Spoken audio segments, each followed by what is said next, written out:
اس کا اجر اتنا بڑا کہ اللہ تعالی اس کو قیامت کے روز اپنی رحمت کے سائے میں جگہ دیں گے. گردن تک، کسی کے سینے تک، کسی کی ناک تک، کسی کے گھٹنوں تک، کسی کے ٹخنوں تک گناہوں کے برابر. یا اللہ اپنی رحمت سے اس وقت سے پہلے ہمیں اپنی اصلاح کی فکر عطا فرما دے، اس دن کے پسینوں سے حفاظت فرما دے. جو شخص مخفی صدقہ دے گا اللہ تعالیٰ نے پسینوں سے اس کی حفاظت فرمائیں گے. کتنا بڑا اجر ہے. دوسرا فائدہ یہ کہ نقدی پیسہ دینے میں تو اس سے تو ہر حاجت پوری ہو سکتی ہے. مسکین کو اگر نقدی پیسہ دیا نقد کی صورت میں تو وہ اس سے ہر حاجت پوری کر سکتا ہے. کھانے کی ضرورت ہو کھانا لے سکتا ہے، دوا کی ضرورت ہو، وہ کہیں جانا ہے کرائے کی ضرورت ہے، وہ کتاب خریدنے کی ضرورت ہے، وہ سردی کے لباس کی ضرورت ہے، وہ گرمی کے لباس کی ضرورت ہے. وہ کیا کوئی ضرورت ایسی دنیا میں ہے جو پیسے سے پوری نہیں ہوتی؟ ہر ضرورت پوری کر سکتا ہے. اور اگر آج ضرورت نہیں تو کل کی ضرورت کے لیے رکھ سکتا ہے. مگر یہ لوگ کیا کرتے ہیں کہ وہ تو پہلے سے اس کو پرہیز و قورمے سے ڈاکٹر نے حکیم نے بتا رکھا کہ معدہ تمہارا خراب ہے، یہ تو قورمے ہی کھلائیں گے. پھر وہ مسکین کو تھوڑا ہی کھلاتے ہیں. جیسے میں نے بتایا وہ توندوں والے جو ہیں نا ان کو بلا کر توندیں ان کی بھری رہتی ہیں جہنم کے انگاروں سے، ان کو بلا کر خوب اور بھرو اور بھرو اور بھرو، خوب بھرتے ہیں، توندیں بھرتے ہیں. دعوت اور بڑھ گئی ہے. ہاں دفن کے بعد میں میت یا سامان بھی کھانا کھاتے ہیں. اچھا اسی ہے کچھ تقدیر کا انتظام کرتے ہیں گھر والے، کچھ کھانے پکانے کا انتظام کرتے ہیں. یہ اور وہ ترقی ہو رہی ہے نا. شیطان کا مذہب بہت ترقی کر رہا ہے. روز شیطان سوچتا ہے کہ ساری دنیا ترقی کری ہے تو ہم کیوں نہ ترقی کریں، اور چیلے زیادہ بنا رہا ہے. کڑوی روٹی جی، کڑوی روٹی نام رکھا ہے. کڑوی اور کھاتے ہوں گے بڑے مزیدار. اچھا کڑوی روٹی اس سامان کے دفن کے بعد میت کا کھانا کھا کے بن جاتے ہیں. اچھا تو یہ معلوم ہوا کہ ایک نئی دعوت نکلی ہے کہ دفن کرنے والے دفن سے فارغ ہو کر اہل میت کے جا کر خوب قورمے پلاؤ وغیرہ اڑاتے ہیں اور اس کا نام رکھا کڑوی روٹی. اللہ تعالیٰ کو فریب دینے کے لیے کہ یہ روٹی جو ہے ہمارے حلق میں اترتی تو نہیں ہے مگر کھانی پڑی. کڑوی بڑی مشکل سے اتار رہے ہیں حالت ہے تو کڑوی، مگر کڑوی اور میٹھی اور جیسی بھی وہ کھا کے چھوڑیں گے.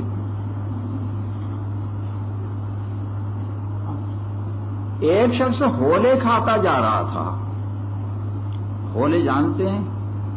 وہ چنے جو ہے نا، چنے کی پھلیاں وہ ذرا ذرا تھوڑی تھوڑی جب پک جاتی ہیں تو ان کو آگ میں ڈال کر پھر وہ اس میں سینک کر کھاتے ہیں. وہ کالے بھی ذرا ہو جاتے ہیں، اس کو ہولے کہتے ہیں. ہولے کھاتا جا رہا تھا. ان میں ایک کیڑا سا نکل آیا، وہ کچھ کالے رنگ کا تھا، انہی سے ملتا جلتا. وہ جب منہ میں ڈالا تو اس کیڑے کی طرح کچھ آواز آئی، ایسے کچھ عجیب قسم کی، کچھ اس کے چبانے کی اور کچھ اس کے ویسے چیخنے کی آواز آئی. تو وہ کیا کہتا ہے، چی کر پی کر کالا کالا نہیں چھوڑوں گا. چی کر پی کر کالا کالا نہیں چھوڑ گا. چبا گیا اس کو بھی ساتھ ہی. تو یہ بھی واپس آ کر کہتے ہیں کہ ہے تو کڑوی، نگلی تو نہیں جاتی، صدمہ ہمیں بہت زیادہ ہے مگر نگل کے چھوڑیں گے. اگر چھوڑیں یہ مسئلہ بھی مستقل ہے، سمجھ لیجئے. تعزیت کے لیے جو لوگ جاتے ہیں اہل میت کے پاس، وہ پہلے تو یہ بھی بتا دیا کہ وہاں جمع ہونا بیٹھے رہنا جائز نہیں. تو اسی کے ساتھ ساتھ ایک بات اور بھی کہ جو لوگ وہاں جا کر جمع ہو کر بیٹھ جاتے ہیں تو اہل میت کے ہاں اس کے رشتہ دار یا پڑوسی وغیرہ جو کھانا بھیجتے ہیں تو سب 3 دن تک وہاں کھاتے رہتے ہیں. کسی دوسرے کے لیے وہاں بیٹھے رہنا ہی کھانا کھانا تو اور بھی غیرت کے خلاف ہے. کسی کو وہاں بیٹھ کر کھانا کھانا جائز نہیں. پیٹ کا بندہ کہتے نام تو رکھتے ہیں عبد الرحمان مگر ہے یہ عبد البیق. پیٹ کے بندے ہیں. کھانے سے بڑا شوق کھانے سے کیسے چھوڑیں کھانا.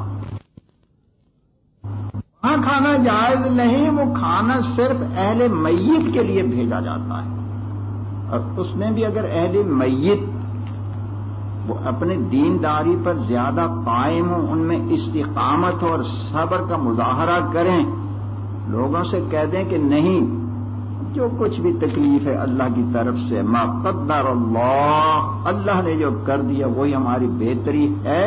ہم کھانا گھر میں خود پکائیں گے. ٹھیک ہو گیا. ایک بات تو یہ کہ اہل میت کے ہاں کھانا بھیجیں تو قورمے پلاؤ وغیرہ نہیں سادہ غذا بھیجیں. سادہ سیدھی سادی روٹی. یہ بھی تو سوچیں کہ قورمہ ان کے حلق میں کیسے ہوتا ہے. جس کو صدمہ ہوگا اس کے حلق میں قورمہ اترے گا کیسے. سیدھی سادی روٹی چنے ونے یا یہ جو وغیرہ یا ایسی سیدھی سی دال روٹی بھیج دیں اور ان سے کھا لیں گے تھوڑی بہت. نمبر 1 تو یہ کہ مرغن غذائیں قورمے نہ بھیجیں سیدھی سادی روٹی. دوسری یہ کہ اس گھر میں جو رہنے والے ہیں اسی گھر کے افراد ان کے چولہے میں جو لوگ شریک ہیں صرف ان کے لیے کسی تیسرے کو وہاں کھانے میں شریک ہونا جائز نہیں. اور جب دال روٹی بھیجیں گے یا ایسے جاؤ بھیجیں گے تو وہ خود ہی چھوڑ دیں گے. وہ جو بیٹھے رہتے اس لیے ہیں کہ ان کو ملتی ہے غذائیں ملتی ہے تو اس لیے تو بیٹھے رہتے ہیں. جب دیکھا کہ اس سے تو ہم گھر میں زیادہ بہتر کھاتے تھے تو پھر کون وہاں کھائے گا. خود ہی گھر میں جا کر کھائے. وہ قصہ ہو رہا تھا رئیس صاحب کا وہ پورا ہو جائے کہ وہی نہ رہ جائے درمیان میں. تو رئیس صاحب نے وہ کھانے اٹھوائے اور مساکین کے گھروں میں لے جا کر پہنچا کر وہاں تقسیم کروائے. تو ایک بات اس کے آخر میں بتایا کرتا ہوں وہ یہ کہ ان لوگوں نے یہ کہا کہ میاں آپ نے تو ہمیں کھانے کے قابل ہی نہیں چھوڑا ہم جا رہے ہیں. آج سوچیں آج تو مسلمان نہیں اٹھے گا. غور کیجیے سوچئے. میں تو ایسے تھوڑا سا متوجہ کر دیتا ہوں بات آپ خود سوچیں گے. آج کسی مجمع میں جا کر یہ کہیں گھر والا کوئی یہ کہہ دے مجمع آنے کے بعد کھانے لگنے کے بعد گھر والا اٹھ کر کوئی کہہ دے کہ مجھے تو بڑا صدمہ ہے میرے ابا کا انتقال ہو گیا. آپ لوگوں کو شرم نہیں آتی قورمے کھانے آ گئے. اگر میری بات پر یقین نہیں آتا تو کوئی تجربہ کر کے دیکھ لے. ایک بھی نہیں اٹھے گا. کھا کر چھوڑیں گے. وہ کہے گا شرم رکھو اپنے پاس. اگر ہمارے اندر شرم ہوتی تو یہاں پہنچتی کیوں. یہ شرم کی بات ہے میاں اپنے پاس رکھو. ہم تو کھا کر چھوڑیں گے کھا کر چھوڑیں گے. حلق میں ہڈی کیوں نہ اٹک جائے تو بھی کھا کر چھوڑیں گے. کوئی نہیں چھوڑے گا کھا کر چھوڑیں گے. اور اگر کوئی ان کا ہاتھ پکڑے گا مت کھاؤ ہاتھ پکڑے گا تو وہ ہاتھ پکڑنے والے کا پنجہ مروڑ دیں گے کھا کر چھوڑیں گے. اور اگر منہ میں لقمہ ڈال لیا آپ اس کے منہ سے نکالنے کی کوشش کریں گے تو آپ کی انگلیاں چبا جائے گا نہیں نکالے گا.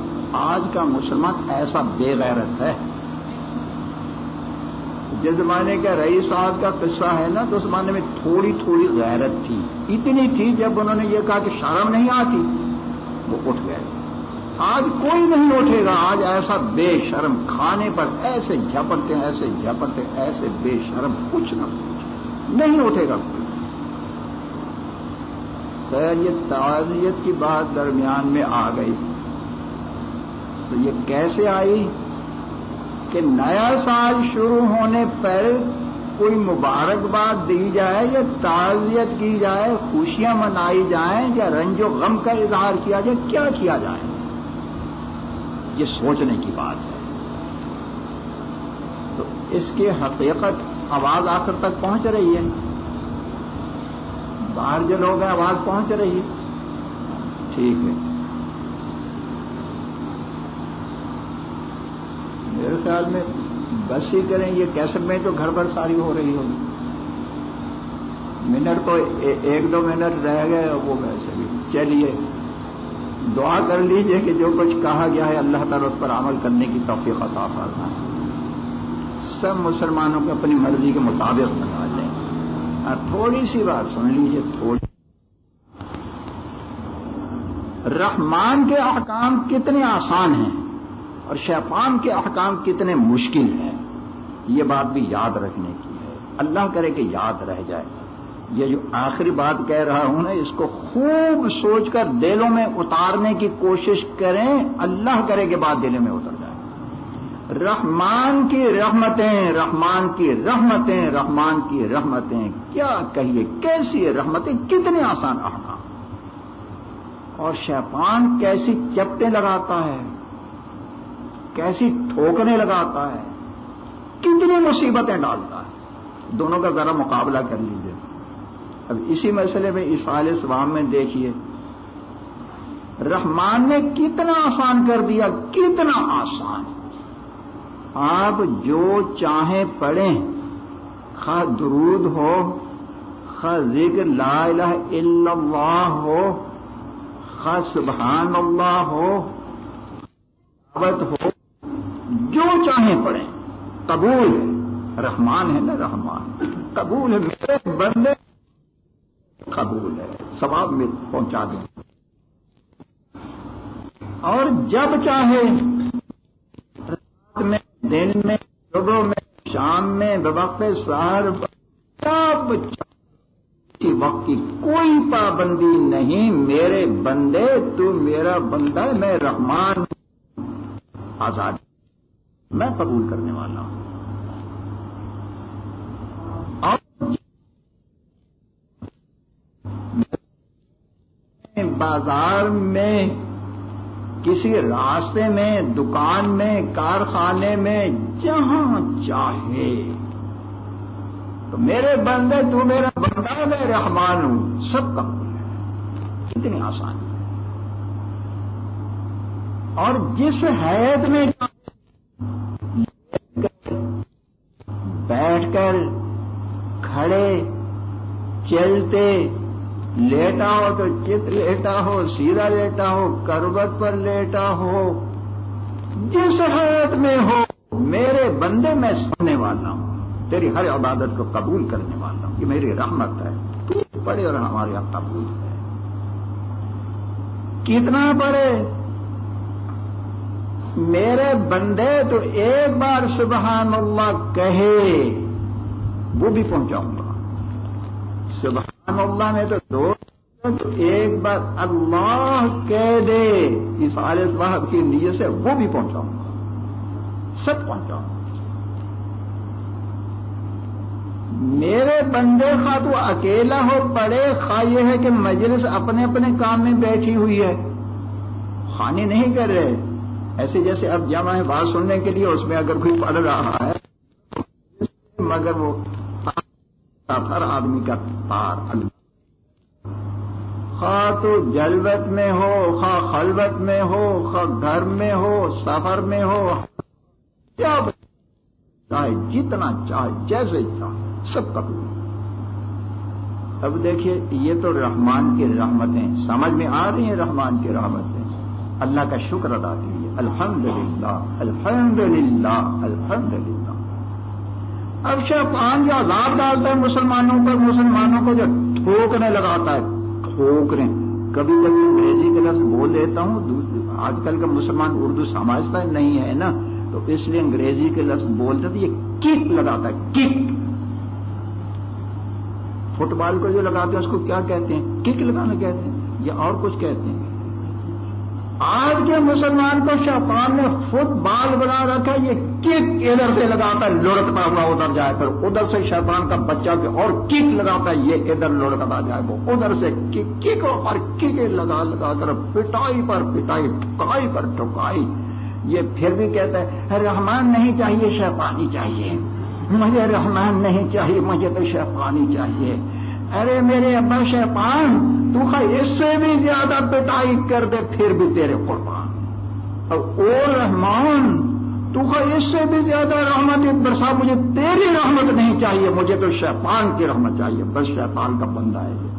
سنیے باتیں کھری کھری سن رہے ہیں نا، صاف صاف سمجھ میں بھی آ رہی ہے یا نہیں آ رہی؟ تو شیطان کیا کہتا ہے؟ وہ کہتا ہے کہ تیسرے ہی دن کرو، سارے صاحب کرنا تیسرے ہی دن کرنا ہے. آگے پیچھے اگر کیا تو دیکھو تمہارا رحمان تو قبول کر لے گا، مگر تم رحمان کے بندے نہیں ہو، میرے بندے ہو، میں قبول نہیں کروں گا. شیطان ان کو کہتا میں نہیں قبول کروں گا، بتاؤ میرے بندے ہو یا نہیں؟ بولتے ہاں گرو تیری تو بندے ہیں، اس لیے آگے پیچھے نہیں کریں گے، تیسرے دن کریں گے. اچھا دوسرا آرڈر دے دیا شیطان نے، اور آرڈر میت والے کے گھر جا کر کے ہی کرو، اپنے گھر میں کر لیا یا راستے میں کہیں کچھ پڑھ لیا تو میں قبول نہیں کروں گا. ان سے اقرار کرواتا ہے، وہیں جاؤ گے نا؟ وہ کہتے ہاں بالکل. کیوں؟ شیطان کا کوئی نہیں ٹھہرا. ارے رحمان تو سہولتیں دیتا ہے. وہ کہتے ہیں رحمان کے بندے تھوڑے ہیں، شیطان کے بندے، جو شیطان کہے گا وہی کریں گے. تو شیطان کتنی پابندیاں لگاتا ہے. تیسرے دن ہو، آگے پیچھے میں قبول نہیں کروں گا. اہل میت کے گھر ہی میں ہو، دوسری جگہ پڑھو گے تو قبول نہیں کروں گا.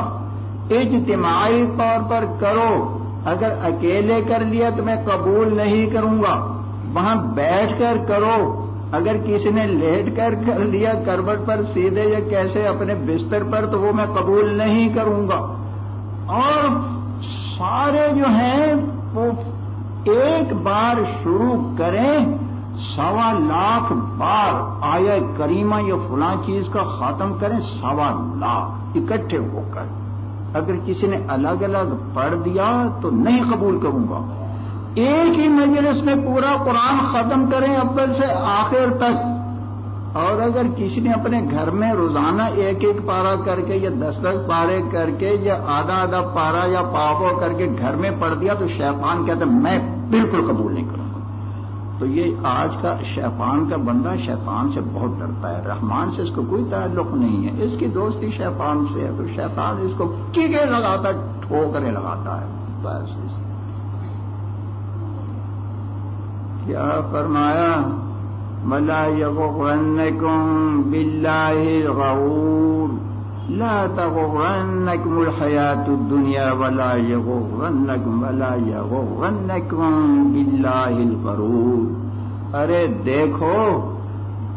دیکھو اللہ کو کتنی رحمت ہے، کتنی. اللہ کو معلوم تھا کہ شیطان ان کو اپنے بندے بنا لے گا، اس لیے اللہ تعالیٰ تنبیہ فرماتے ہیں دیکھو شیطان تمہیں اپنے بندے بنائے گا. میں کہتا ہوں کہ شیطان کے بندے مت بننا، میں نے پیدا کیا، میرے بندے بناؤ، شیطان کے بندے مت بناؤ. اب دیر ہو رہی ہے، مضمون تو کچھ لمبا ہے مگر خیر جتنا ہو گیا اللہ تعالیٰ اسی کو نافع بنائے، عمل کرنے کی توفیق عطا فرمائے، سمجھنے کی توفیق مل جائے، سمجھنے کی.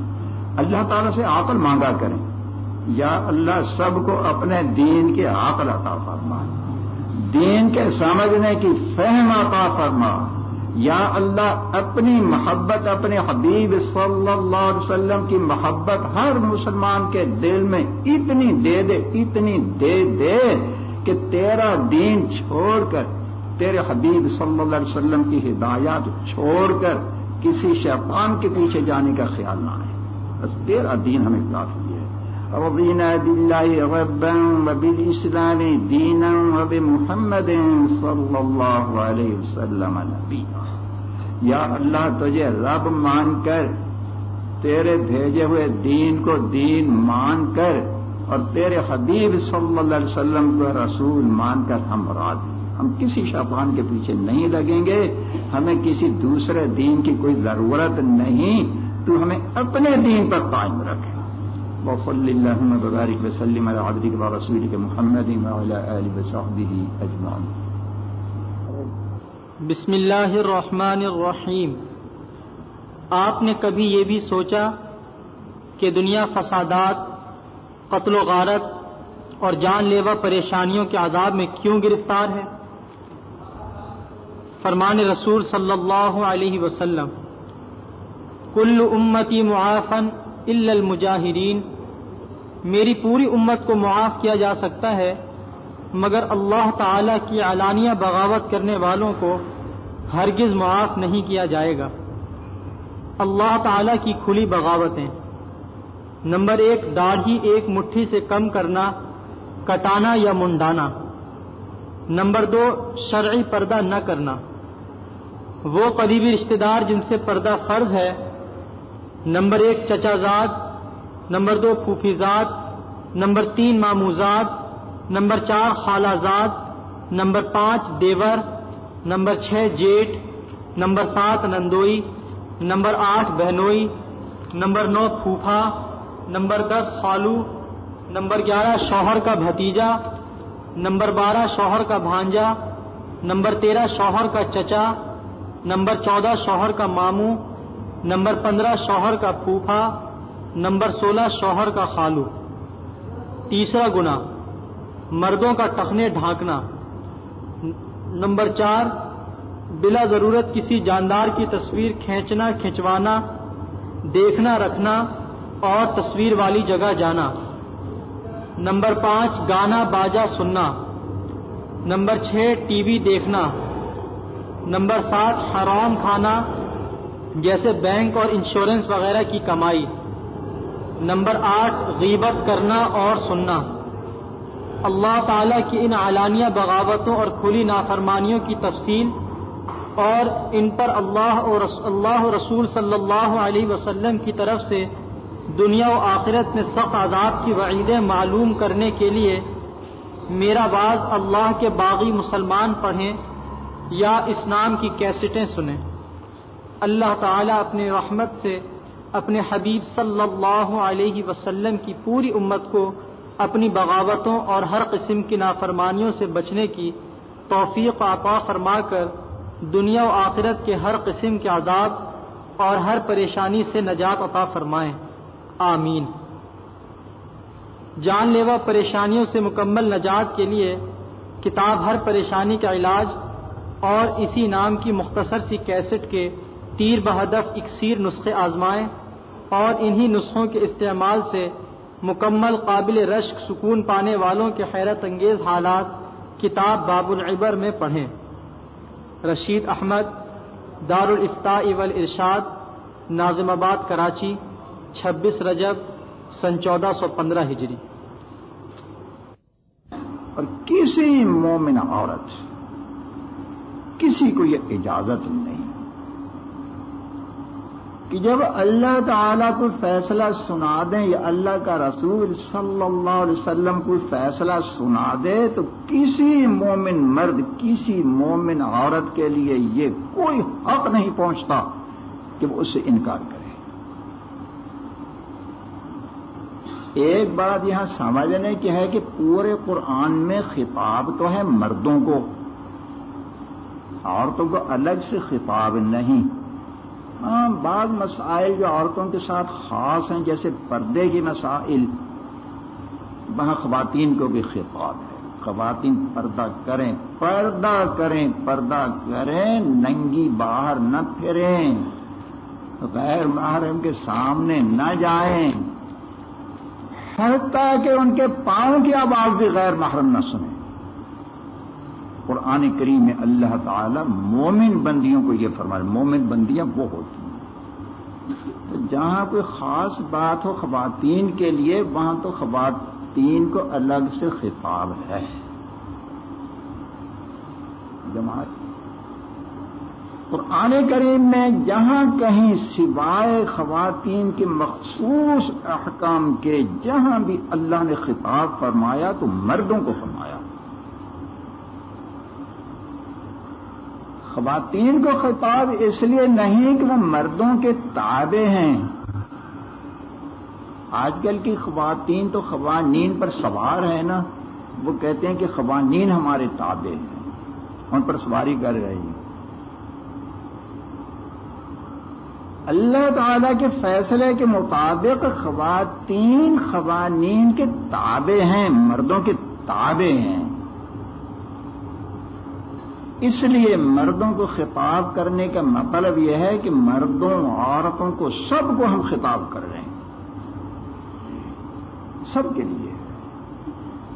مگر یہاں مومن کو جائز نہیں، مومنہ کو بھی جائز نہیں، خاص طور پر الگ سے مومنہ کو بھی جائز نہیں. کہیں اگر صرف یہ فرما دیتے کسی مومن کے لیے جائز نہیں، پھر عورت اگر کوئی اللہ کے حکم کو قبول نہ کرتی، اس کو کہا جاتا کہ کیوں قبول نہیں کرتی، تو وہ کہیں یہ کہہ دے کہ قرآن میں تو یہ ہے کہ مومن کو جائز نہیں، میں تو مومنہ ہوں. نافرمانی کر سکتی ہے. اللہ تعالی نے بندش لگانے کے لیے مومن ہو یا مومنہ ہو. ایک عورت نے نبی ہونے کا دعویٰ کر دیا، نبیہ ہے نبیہ. مرد ہو تو نبی، عورت ہو تو عربی میں اس کو کہیں گے نبیہ. کسی نے کہا کہ حضور اکرم صلی اللہ علیہ وسلم نے تو فرمایا لا نبی من بعدی، میرے بعد کوئی نبی نہیں آئے گا. تو وہ کہتی ہے کہ یہی تو فرمایا کہ کوئی مرد نبی نہیں آئے گا، یہ تھوڑا ہی فرمایا کہ نبیہ بھی نہیں آئے گی. یہ تو فرمایا ہی نہیں، اس لیے ہم نبیہ.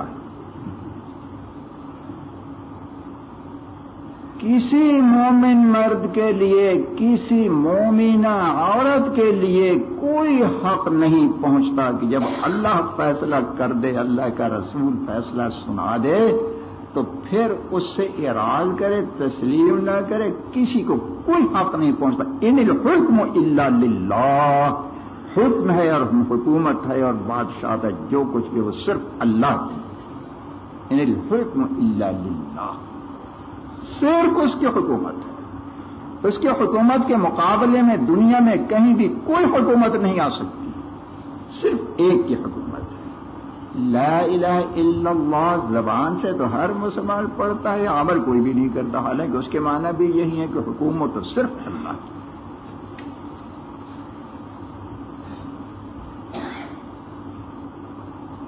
وَمَن يَعْصِ اللَّهَ وَرَسُولَهُ فَقَدْ ضَلَّ ضَلَالًا مُبِينًا. اتنی بات ہی کافی تھی کہ کسی مومن مرد، کسی مومن عورت کے لیے ہرگز جائز نہیں کہ اللہ کے حکم سے انکار کرے. آگے مزید تاکید کے لیے فرماتے ہیں کہ جو اللہ اور اللہ کے رسول کے حکم کو نہیں مانے گا وہ صریح اور کھلی گمراہی میں ہے، کھلی گمراہی میں. اس کے گمراہ ہونے میں، جہنمی ہونے میں، دنیا اور آخرت کے عذاب میں مبتلا ہونے میں کوئی شک و شبہ نہیں، کھلی گمراہی.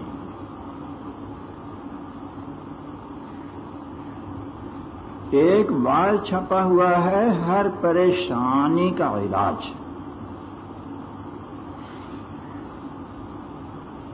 آج ایسے مجھے خیال آ گیا کہ اس میں کتنی آیتیں ہیں اسی مضمون پر، کتنی حدیثیں ہیں، کتنے قصے ہیں. وہ جو بال چھپا ہوا اس میں کون سا موضوع کہ دنیا میں جتنے فساد ہیں، جتنے فتنے ہیں، جتنی مصیبتیں ہیں، آپس کی لڑائی جھگڑے اختلافات، جو کچھ بھی ہے، یہ انسانوں کی بدعمالیوں کی وجہ سے اللہ کا عذاب ہے. اس بات میں یہ ہے ہر پریشانی کا علاج. آج مجھے خیال آیا کہ یہ مضمون جو 2-3 جمعوں سے چل رہا ہے تو اس میں سے کچھ آیات اور بتا دوں. مگر جیسے میں نے اس کو کھولا تو اس میں تو سرسری نظر سے دیکھا تو تقریباً 70 آیات. ایسے جلدی جلدی سرسری نظر سے دیکھا، گنتا گیا تو قرآن کریم میں کم سے کم 70 جگہ پر اللہ تعالیٰ نے یہ فرمایا کہ جو کچھ تم پر مصیبتیں آتی ہیں وہ تمہاری بدعمالیوں سے آتی ہیں. اللہ کی نافرمانی چھوڑ دو تو ہر قسم کے عذاب سے بچ جاؤ گے. 70 کے قریب تو آیات ہیں، ایسے لگتا ہے کہ 70 سے کچھ زیادہ ہی ہے. ان آیات کی تشریح اور تفسیر کے ضمن میں جو حدیثیں آ گئیں وہ تقریباً 15 ہیں. ساری حدیثیں شمار کی جائیں وہ تو بہت زیادہ ہیں، وہ بھی شاید 70 سے بھی زیادہ ہوں گی. ان آیتوں کی تفسیر میں جو آ گئیں درمیان میں 15 کے قریب حدیثیں ہیں. اور ایسے واقعات جن سے یہ ثابت ہوتا ہے قرآن کریم میں بتائے گئے واقعات، حضور اکرم صلی اللہ علیہ وسلم کے ارشاد فرمودہ واقعات کہ نافرمانوں پر کیسے کیسے دنیا میں عذاب آئے اور اللہ کی فرما برداری کرنے والوں کو اللہ تعالی نے کیسے کیسے عذابوں سے بچایا، کیسی کیسی تکلیفوں سے نجات عطا فرمائی، اس قسم کے قصے بھی اس کتاب میں ہیں. ہر پریشانی کا علاج اس میں. آخر میں نمبر شمار لگا کر جو قصے بتائے ہیں وہ تو ہیں 34، مگر نمبر شمار سے پہلے جو آیت اور حدیثیں ہیں تو ان کے ضمن میں جو قصے آ گئے تو ان کو بھی شمار کیا جائے تو تقریباً 60 قصے. 60. اور ظاہر ہے کہ جب میں نے وہ واز کیا تھا تو پورے قرآن اور پوری حدیث اور پوری تاریخ کا استیعاب تھوڑا ہی کیا تھا کہ چن چن کر سورا لاؤ اس میں سارے لائے تو سینکڑوں. نتیجہ یہ کہ یوں کہیں کہ اللہ تعالی نے قرآن کریم میں بار بار بار بار بار بار اعلانوں پر اعلان، اعلانوں پر اعلان، اعلانوں پر اعلان کہ دنیا میں تم پر جو مصیبتیں آ رہی ہیں تمہاری نافرمانیوں کی وجہ سے آ رہی ہیں. یہ خود تمہاری نافرمانیاں تم پر ہم ان کو عذاب بناتے ہیں. اللہ تعالیٰ کا فیصلہ، اللہ کے رسول صلی اللہ علیہ وسلم کا یہ فیصلہ 1 2 3 4 50 60 70 نہیں، بے شمار بار اعلان فرمایا، بے شمار بار اعلان پر اعلان. یہاں تک تو بات ہو گئی پچھلے بیان ملانے کے ساتھ، یہاں تک بات پہنچی کہ ان عذابوں سے بچنے کا طریقہ کیا ہے کہ اللہ کی نافرمانیوں سے توبہ کریں اور اسلامی حکومت قائم کرنے کی کوشش کریں. بلکہ سب سے بڑی نافرمانی تو ہے ہی یہی کہ لوگ اسلامی حکومت نہیں چاہتے. سب سے بڑی نافرمانی یہ ہے کہ آج کا مسلمان اسلامی حکومت نہیں چاہتا. وہ کہیں اگر سمجھے گا تو آ رہی ہے تو یہ پوری قوت سرو کرے گا کہ یہ اسلامی حکومت نہ آ جائے، اسلامی حکومت نہ آ جائے. یہ بہت ڈرتا ہے، اسلام سے بہت ڈرتا ہے. اسلامی حکومت آ گئی تو سارے مزے تو چھوڑنے پڑیں گے، اس لیے اسلامی حکومت سے دفاع کرتا ہے. کہیں خدا نخواستہ اسلامی حکومت نہ آ جائے. جو نہیں ڈرتے اسلام سے اور اسلامی حکومت سے وہ یہ گناہ کر رہے ہیں کہ وہ اس کو قائم کرنے کی کوشش نہیں کر رہے. بیٹھ کر سوچئے کون لوگ کوشش کرتے ہیں اسلامی حکومت لانے کی؟ سب غافل ہیں. سب سے بڑا گناہ تو یہ ہے. آج کا مسلمان اللہ کی حکومت کو نہیں چاہتا، اور اگر کوئی اس کو چاہتا بھی ہے تو اس کے لیے کوشش نہیں کرتا. یہاں تک تو یہ بیان ہوا. آگے کچھ بتانا چاہتا ہوں کہ آج کا مسلمان ان عذابوں سے بچنے کی کیا تدبیریں کرتا ہے. صحیح تدبیر تو میں نے بتا دی نا، وہ غلط تدبیریں کیا کیا کرتا ہے. غلط تدبیروں میں سے جو دوسری تدبیریں عام طور پر اختیار کی جاتی ہیں، ان کے بارے میں تو گزشتہ مضمون میں بتا دیا تھا کہ ترقی کی تدبیریں جو کافر کرتے ہیں وہ مسلمانوں کے لیے نہیں. دنیاوی ترقی کی تدبیریں جو کافر کرتے ہیں مسلمانوں کے لیے وہ نہیں ہیں. مسلمانوں کے لیے تدبیریں الگ ہیں، کافروں کے لیے الگ ہیں.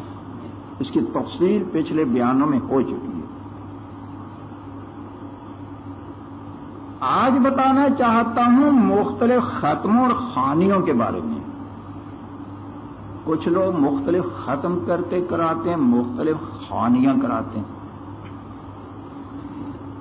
کہیں کہتے ہیں کہ قرآن خوانی کر لیں، کہیں کہتے ہیں یاسین کا ختم کر لیں، کہیں کہتے ہیں ختم خواجگاں کر لیں، کہیں کہتے ہیں تنجینا کا ختم کر لیں. یہ لفظ تنجینا بھی ہے، تنجینا بھی ہے. تو آپ لوگوں کو تو بہت یاد ہوگا نا یہ درود شریف صلاۃً تنجینا. تو بعض لوگ کہتے ہیں کہ تنجینا ہے یا تنجینا، پوچھتے رہتے ہیں فون پر یہ باتیں تو بہت پوچھتے ہیں نا. تو ہم یہ صلاۃً تنجینا کا ختم کرانا چاہتے ہیں، تو پوچھتے ہیں تنجینا یا تنجینا. تو اس لیے بتا رہا ہوں دونوں صحیح ہے. صلاۃً تنجینا بھی پڑھ سکتے ہیں، صلاۃً تنجینا بھی پڑھ سکتے ہیں. ختموں پر ختم، ختموں پر ختم کرا رہے ہیں. آج کل بار بار فون پر کئی جگہ سے پوچھا جا رہا ہے کہ استغفار کا ختم کرا رہے ہیں. استغفار یہ تدبیریں سمجھتے ہیں اللہ کے عذاب سے بچنے کی. یہ تدبیریں آج اس پر تنبیہ کرنا چاہتا ہوں. پہلے دعا کر لیں، یا اللہ سمجھنے سمجھانے کی توفیق عطا فرما، صحیح بات اپنی مرضی کے مطابق کہلا دے اور دلوں میں اتار دے، اس کے مطابق عمل کرنے کی توفیق عطا فرما. جہاں صحیح بات سمجھنے کے لیے کہا جاتا ہے تو میرا تجربہ ہے کہ اگر پہلے استغفار کر لیا جائے تو صحیح بات دلوں میں اتر جاتی ہے. یہ میرا تجربہ کئی بڑے بڑے جلسوں کا. ان سے پہلے کہا کرتا ہوں کہ ذرا استغفار پڑھ لیں، تو آج تو آپ لوگ بھی استغفار پڑھ لیں. استغفر اللہ الذی لا الہ الا هو الحی القیوم واتوب الیہ. استغفار کی حقیقت اور پڑھنا کرنا یہ فرق تو بعد میں بتاؤں گا. ابھی نقل ہی اتار لیں. پڑھنا نقل تو اتار ہی لی، پڑھ لیا استغفار. استغفار پڑھانے کے بعد جب بات کرتا ہوں پھر بعد میں لوگوں سے پوچھا کرتا ہوں. بڑے بڑے جلسوں یا آپ تو تھوڑے سے لوگ ہیں، یہ میرا تجربہ. پوچھتا ہوں اب بات سمجھ میں آ گئی، پھر کہتے ہیں ہاں اب سمجھ میں آ گئی. اس لیے کہ نافرمان دل کو شاہی بات سمجھ میں نہیں آتی. شاہی بات، اللہ کی بات، احکم الحاکمین کی بات نافرمان دل کو سمجھ میں نہیں آتی. جب استغفار کر لے گا اس وقت میں تو پاک ہو ہی گیا، بعد میں پھر نافرمانی کرتا رہے گا. اس وقت تو پاک ہو گیا نا، اس وقت اللہ تعالیٰ کا مقرب بن گیا. استغفر اللہ جب کہا تو اس وقت فوراً اللہ کا مقرب بن گیا، بشرطے کہ دل سے گئے، جس کی تفصیل بعد میں بتاؤں گا. تو بات سمجھ میں آ جاتی ہے. اب سب نے استغفار کر لیا، انشاءاللہ تعالی بات سمجھ میں آئے گی. اور اب سب نے استغفار کر لیا، انشاءاللہ تعالی بات سمجھ میں آئے گی. اور اگر کسی کی سمجھ میں نہ آئے تو بعد میں فون پر یا ویسے لکھ کر یہاں سے دارالفتاح سے معلوم کر لیں. یہاں خود آ کر کے بھی معلوم کر سکتے ہیں. معلوم کریں، اطمینان کریں، سمجھنے کی کوشش کریں. جب اللہ کا بندہ کو سمجھنے کی کوشش کرتا ہے تو اللہ کی مدد ہوتی ہے، اللہ تعالیٰ سمجھا دیتے ہیں بات. یہ جو ختموں کا سلسلہ چلا ہوا ہے اور ان کو یہ سمجھا جا رہا ہے کہ ان کے ذریعے اللہ کے عذاب سے نجات مل جائے گی، اس میں کئی قباحتیں ہیں، کئی وجوہ سے ان کا کوئی جواز نہیں. نمبر 1، اللہ تعالیٰ تو قرآن کریم میں بار بار اعلان فرماتے ہیں، اللہ کے رسول صلی اللہ علیہ وسلم بار بار اعلان فرماتے ہیں، جس کی ذرا سی تفصیل بتائی کہ سینکڑوں بار، بے شمار بار فیصلے سنا رہے ہیں، جب تک میری نافرمانی نہیں چھوڑو گے میں نہیں بخشوں گا، نہیں بخشوں گا، نہیں بخشوں گا، عذاب پر عذاب، عذاب پر عذاب، پیستا رہوں گا، پیستا رہوں گا، پیستا رہوں گا۔ تو اس کا فیصلہ تو یہ ہے کہ جو لوگ یہ سمجھتے ہیں کہ ختم کر آ کر اللہ کے عذاب سے بچ جائیں گے، وہ اللہ کے عذابوں کا مذاق اڑا رہے ہیں، اللہ کی بات کا مذاق اڑا رہے ہیں، اللہ کا مذاق اڑا رہے ہیں۔ وہ تو اعلان کرے، بار بار اعلان کرے کہ جب تک نافرمانی نہیں چھوڑو گے میں نہیں بخشوں گا، نہیں بخشوں گا، دنیا میں نہیں بخشوں گا، عذابوں میں پیستا رہوں گا، پیستا رہوں گا۔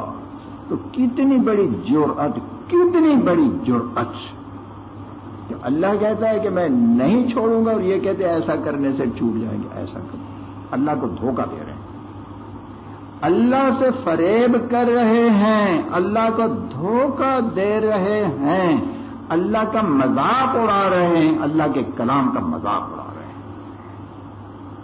کتنا بڑا گناہ ہے۔ دوسرے سارے گناہ ایک طرف، اور خود ہی بیٹھ کر فیصلہ کیجئے یہ گناہ تو سارے گناہوں سے بڑا۔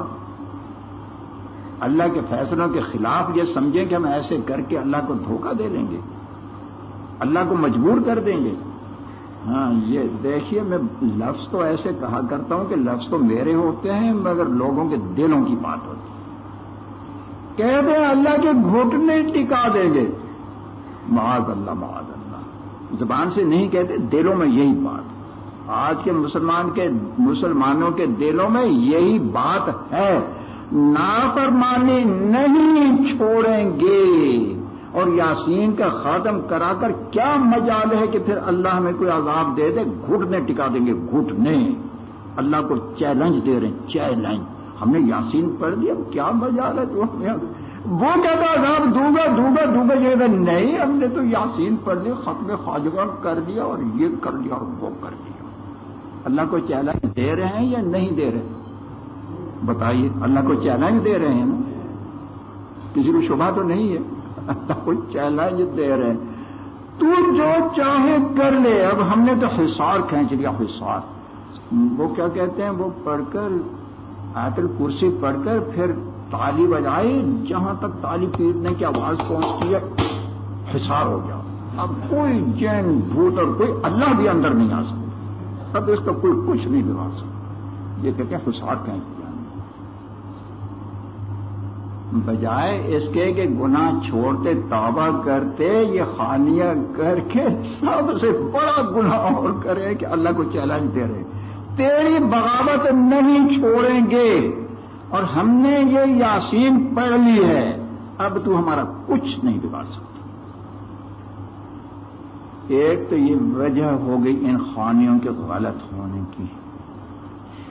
خاص طور پر استغفار کا جو ختم کرتے ہیں، وہ میں نے بتایا تھا نا، استغفار ایک ہوتی ہے زبان سے، دوسری حقیقت استغفار۔ آج کل غالباً استغفار کے ختموں کا زیادہ زور ہے، فون پر لوگ زیادہ یہی پوچھ رہے ہیں، استغفار کا ختم کرا رہے ہیں، استغفار کا ختم کرا رہے ہیں۔ اس میں سوچئے، استغفار کے معنی ہیں یا اللہ تو معاف فرما دے، استغفار اللہ سے مغفرت مانگنا، مغفرت، یا اللہ تو میرے گناہوں کی مغفرت فرما دے، معاف فرما دے۔ اس کے معنی یہ ہے۔ اس معنی کے لحاظ سے جو استغفار کی حقیقت ہے، اگر کوئی ایک بار کہہ دے استغفر اللہ، ایک بار، مگر دل میں ندامت ہو،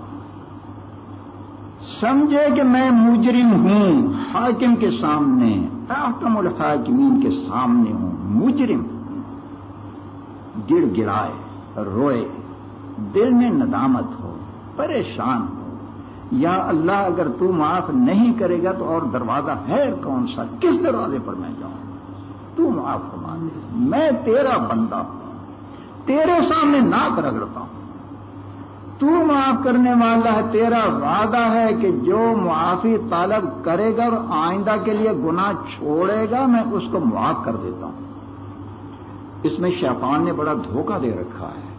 قرآن کریم میں جہاں کہیں اللہ نے فرمایا کہ میں غفور ہوں، میں رحیم ہوں، میں غفار ہوں، میں تواب ہوں، میں ارحم الراحمین ہوں،